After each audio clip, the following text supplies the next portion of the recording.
In this video, we will see how to put a line through text in Google Docs like this. It's very easy. Let's get started. First, select the text, then go to the format option, and under the text, you will see here strike through option.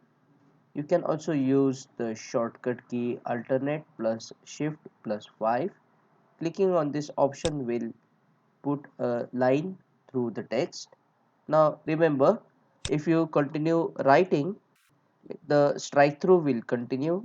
Even if you press space bar, still the strike through will continue. To stop the strike through, select the text again, then go to the format option and click on strike through again to remove the strike through. You can also strike through certain part of the text. You can just select the text and go to the strike through to put a line through text like this. If this video solved your problem, please subscribe and don't forget to check out this useful video shown on screen to know more about Google Docs. See you again in the next video.